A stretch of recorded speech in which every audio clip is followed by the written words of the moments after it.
Hello, Graphics 20 students. Welcome to those over here and also to those who are watching the recorded version. I'm just going to move a little bit further in Inkscape today. There actually aren't that many skills that we need to go through in Inkscape. It's not our vector-based skills. Certainly, we don't go to the same technical depth that we do in the Photoshop Photo PA unit. We just tend to use a smaller set of tools a lot more in this course. Obviously, if you went into design, digital graphic design full time, you would explore the technology to a greater degree, but that's the sort of thing that takes hundreds of hours, which we don't have. So my goal is for you to be very proficient with using the pen tool and also with using the text tool, with breaking shapes apart so that you can individually modify the anchors of the nodes to get exactly the kind of curves, angles, shapes that you want, and working with colors, gradients, and gradient stops and that sort of thing. And if you can do all of those things, you've got enough in your tool belt to be able to do wonderful personal logo or corporate logo design, to build interesting projects, posters, things like that, digital display graphics, things like that. We're not going to get into sort of adding 3D and all that sort of thing. I was playing around with filters the other day and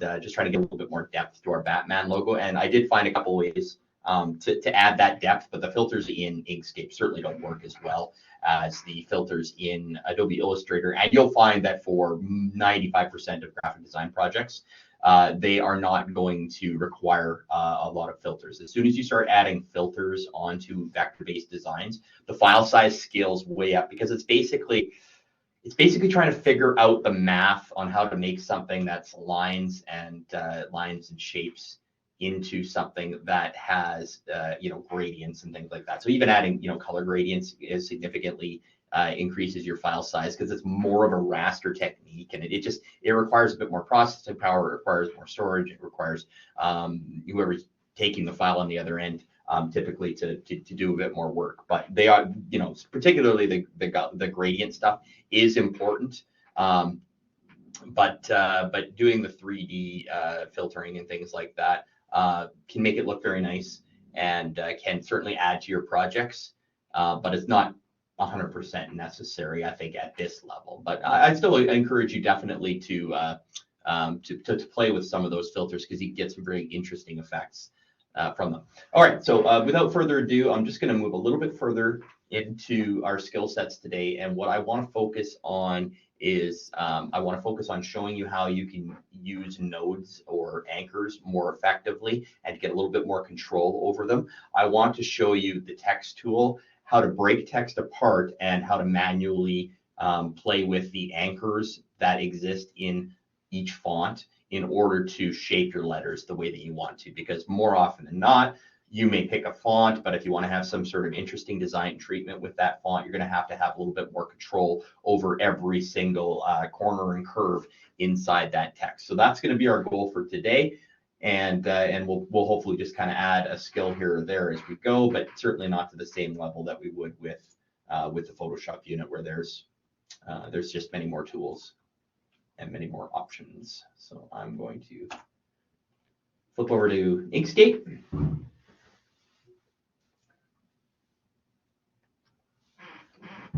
All right, so all I did here was I just used the Bezier curve tool or the pen tool, and I just click, click, click, click, click, and just made sort of a bendy shape thing. I didn't really have anything specific in mind. I just wanted to have something with some multiple curves and whatnot. So if I go to now that I've drawn that, if I go to my nodes tool, my anchor tool, and I click on my object, you should be able to see all of the nodes that I have. So I have a node there, I have a node there, one there. Hopefully you can see them. They're not very big, unfortunately. There may be a preference that I can set to make those nodes bigger, at least look bigger. I'll have a look at that later.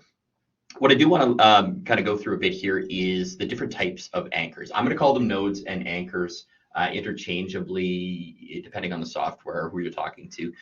Some people will say nodes, some people will say anchors. It is nodes inside of Inkscape, so I will do my best to refer to them as nodes. By default, I believe your nodes come out as smooth nodes. So those are the little square ones. Again, it can be tough to see, but these are all these are square. If you have a diamond node, that's a corner node, and you can change these at any time. A corner node, I'll just demonstrate the difference. This is a square node, and you'll notice that if I adjust one of the handles in a square node, the other one adjusts as well. So as you're curving one side, it is attempting to curve the other side as well, in usually an opposite direction. And the same thing if you go to the other side, you're going to find that unless you're moving along the line, if you move anywhere but along that line that goes through the center of the object, you will be adjusting the other curve as well. But what happens if you want to adjust one of these nodes independently? So I don't want this curve to change, but I do want this curve to change. At that point, you should turn it into a corner node. So for me to be able to adjust one side independently of the other, you just click on the node and you turn it into a corner node. And now it's very tough to see, but now it's a diamond shape. But you'll be able to notice right away, because if you grab a handle, you'll notice that this side curves completely independently of the other. So I can make one curve on this side that looks like that. I can make another curve on the other side look like that. Okay, and you have sort of more control over individual corners. What if I wanted to have some sort of wacky shape in there like that? I could do that as well. If you change it to a symmetric node, whatever you do on one side will be measured and reflected perfectly on the other. So you notice that both nodes are moving toward the center and moving away when I move the one side, whereas before, as I was on just the regular smooth node, I could make this one longer or shorter without adjusting the other one. The only thing that was different was that, I can make this longer or shorter, but also as I move it, it moves. Okay, so this is the default node, the smooth one, but I can make one side longer or shorter than the other without affecting the other one. If you have it set to symmetrical, whatever you do on one side will be perfectly mirrored on the other. So whatever angle you put on the curve on this side, on the left side, is going to be reflected perfectly on the other side in length and depth. Okay, so if you need a perfectly symmetrical curve, the exact same on one side as the other, that it would be how you would do it. This one's already set to a corner node, so I'm just going to put some sort of wacky shape on this side. And this is not done with a whole lot of eye to what the final design is going to look like. I'm just showing you kind of some wacky shapes and whatnot. Ooh, I hate it when I do that. It's so easy to flip the rotation, and I just never noticed that before. There's a lock rotation, so I can lock myself out of accidentally making that mistake again. Okay, so I've got something on here that's got a regular curve. I've got a corner curve or a corner node, so that I can play with these things independently. You know, you can turn it into sort of a curved shape again, or you can bring it way out here, or you can make it look kind of like a wave or something like that. Again, you'll ignore the overall design aesthetic of this. I'm just trying to indicate, how you can adjust these things. Bring this in here. I'll make that a corner node. All right.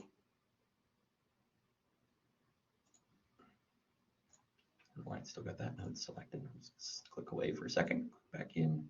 I think it's thinking that's the corner of my drawing. You can also add nodes and select delete nodes. Usually when I'm deleting nodes, I will just click on the node and then hit the delete key. And that gets rid of that one node that you had selected. I'll just Control Z that.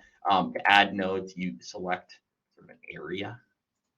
And then if you add a node in, you notice it added it right there. So now I have another node that I can play with. Okay, and again, the default node is the smooth node. So I can adjust one side. The other will adjust as far as rotation, but it won't adjust as far as length.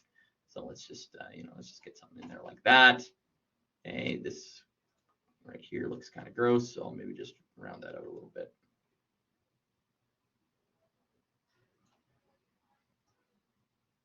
All right. Again, ignoring the overall design aesthetic, this was just about showing you how you could add nodes, subtract nodes, adjust nodes, and there's other tools as well. But typically I don't use them as much. a smooth node will allow you to smooth a corner. See, you've got two bends that meet in a place, and maybe you've got change this to a smooth node to see if it makes much of a difference. Sometimes you have little transition points in your drawing, and it kind of looks like the line gets a little jagged or something like that. That would be the time to put in a smooth node, and it'll just kind of round that corner out. I don't really have any examples in this one. Most of my curves are pretty smooth, but you will run into it where you've got one curve coming in that maybe is just slightly different than the other curve. And if you change it into a smooth node, I don't know if I zoom in really close, you might be able to see it, kind of goes like this into the node and then a straight line out. There isn't as much of a curve there maybe as there should be. If you flip that to a smooth node, it'll smooth out that corner perfectly and then also allow you to adjust the radius of that section. But that looks like a pretty nice curve to me. Okay, so let's just say I've got this shape, and for whatever reason on my poster, I wanted to have some text inside of this shape, and I want to be able to manipulate the letters into the shape. Okay, so what we need to do here is we need to use our text tool to create sort of the basic text, and then we will modify the text and turn the text font into a whole bunch of anchors and nodes and lines, and then we can adjust them individually after that. So the first step would always be sort of just selecting the text that you want and picking the appropriate font and then getting it about the right size. And then we'll take it from there and we'll do all the individual adjustments. And this, this is sort of where you let creativity be your guide. I want for this one, if I'm filling the space, I want a nice big, thick, chunky text. So I'm going to pick like a Baja.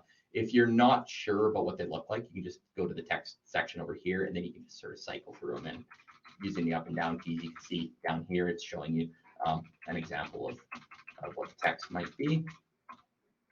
I want something really kind of thick and bubbly. There's a nice goofy stuff that's sort of a friendly.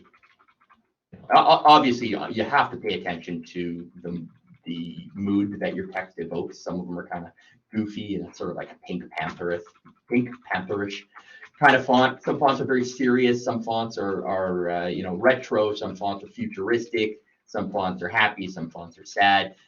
You'll get a feel for that the more of it you do. I'm just like, some fonts are completely overused. Do not use Papyrus. It's very huge. That's kind of old West style graphics. You'll know by playing around with them what sort of mood you get for them. Some are very professional, some are very elegant and romantic. That one might not be the worst one. It's nice and thick, that show card Gothic. I'm just going to put, we'll try it. We'll try it. If I don't like it, I can always change it later. So I'm going to draw a text box. I have the text tool selected over here, and then I'm just going to type in here graphics.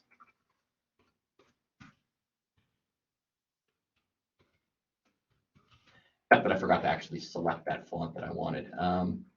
It's here at the bottom, wasn't it? I can't remember what it was called. It was called Show Card Gothic.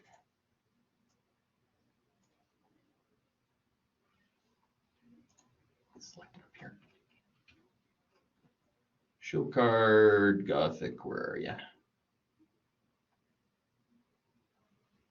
Here it is. There we go. All right, so I've got my basic text in there. I'll go to the Move tool, and now I'll just start adjusting my text to try and get it sort of filling the space. Actually, not a huge fan of this font, but we'll see. So I'll get it kind of filling the space, and then we'll make all our individual adjustments later. Yeah, that's not bad right there. So we'll keep it there. Now, currently, my text, if I select it, I can move the whole block around. But I can't adjust individual letters. I can't adjust individual corners, points, curves, which really limits what I can do. I can basically I can stretch it taller. I can, make it shorter and fatter, but I can't adjust any individual letter yet. All right, so I'm just getting the text more or less the right size, and then we'll worry about the individual shape now. So I'm going to select my text. Then I'm going to go to path. I'm going to go object to path. Right now, this whole thing is treated as one object. made of many letters. So I'm going to go to Object Path. And now I'm going to go to individual letters. You can see, just going to individual letters here. So now I can individually adjust letters to make them a bit taller, a bit wider. Let's kind of make it kind of a squeezy sort of deal. Adjust the S this way. Okay, and I'll actually bring it out this way a little bit, and I'll show you why. No, I'll leave it there for now. Stick with it. Okay, so the C, I'll bring it out a little closer to the S. I'll bring it down so it kind of matches down there. Now, you'll note that I haven't matched anything perfectly yet, and I don't intend to actually match everything perfectly, but I'm adjusting the letters so they're kind of close to the outside of this shape, and then I can make some more fine adjustments later.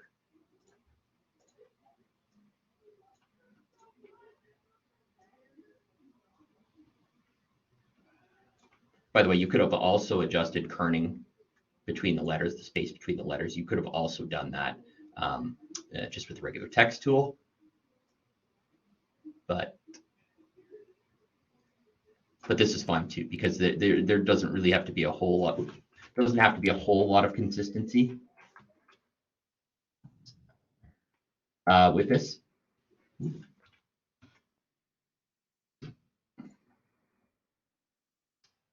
There's a whole lot of symmetry here.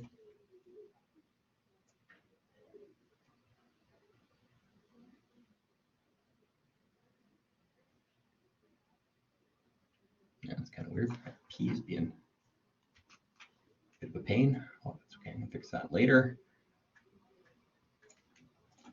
So because this is kind of a wacky, goofy design, the letters, the space between the letters isn't going to have to be perfectly the same for every letter. So I have a little bit more freedom to just use these drag tools to adjust the space between letters as opposed to making them perfectly equal using some sort of tracking or kerning adjustment. All right, so we've got each letter adjusted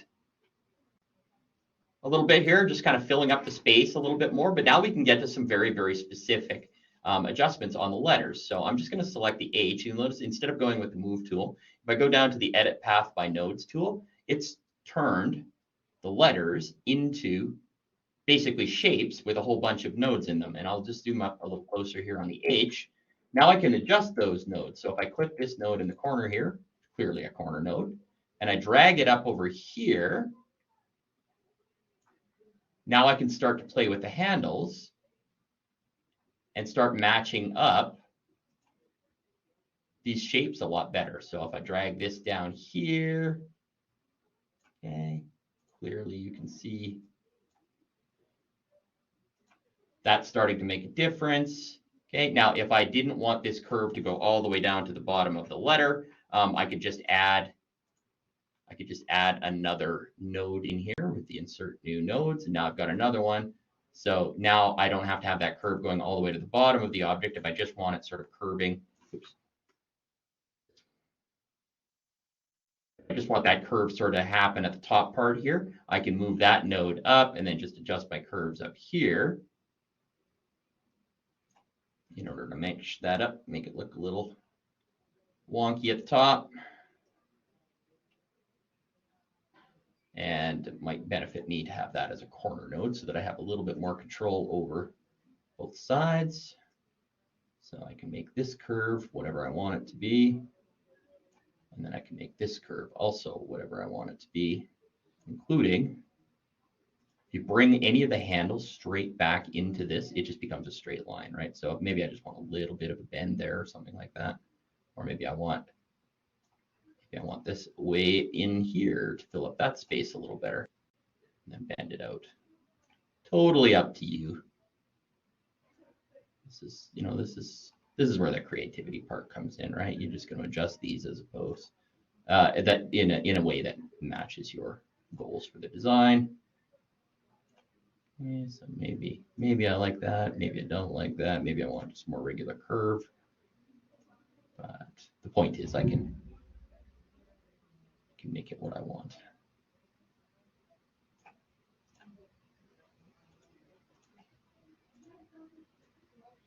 Stick this in there and just maybe follow follow the curve of the R a little bit more. Get that a bit more regular. And I'll just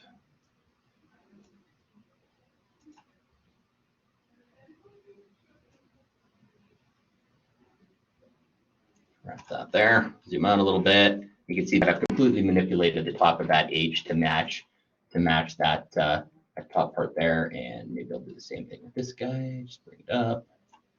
And then don't see any handles on that. So if I, oops, any handles on that. So if I change that one to a, oops, not a symmetrical, I'll change it to a smooth. And then I'll just start playing with the handles, get it back to where it was. Okay, so something like that, and then something like that. This one I'm going to want to be a corner. So then I can adjust this one independently of the other one.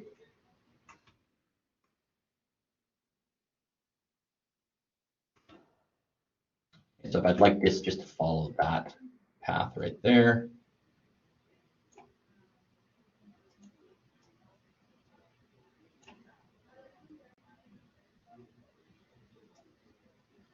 And this one right here, I seem to be missing a handle.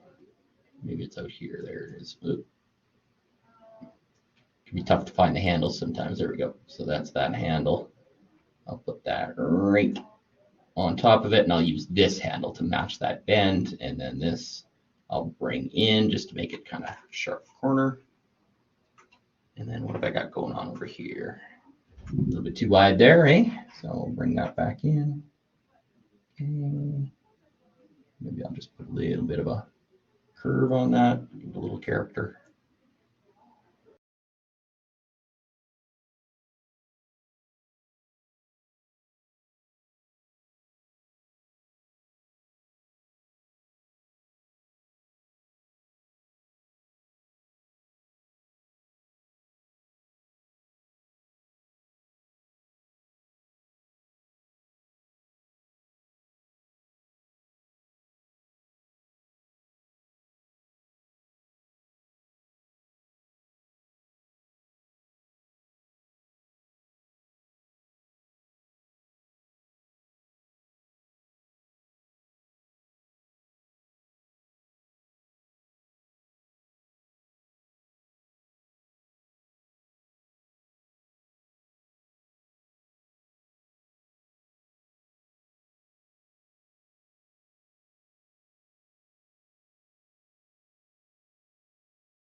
I'll be honest with you, this is the point where you kind of lose yourself in the design a little bit. Time flies by if you enjoy this sort of work.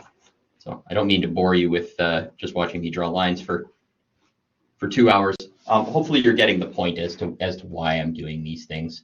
And again, I don't want you to have to watch me do this for an hour.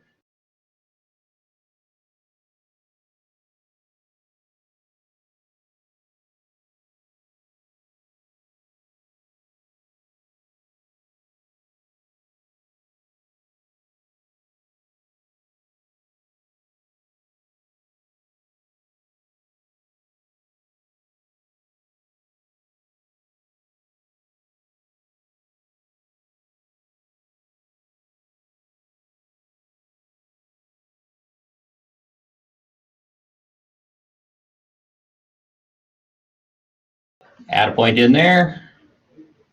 Stick that right in the corner. This might look really gross, but we'll figure it out. Let's see what happens. Experiment, right? Just experiment. Sometimes you win, sometimes you lose, but you always learn.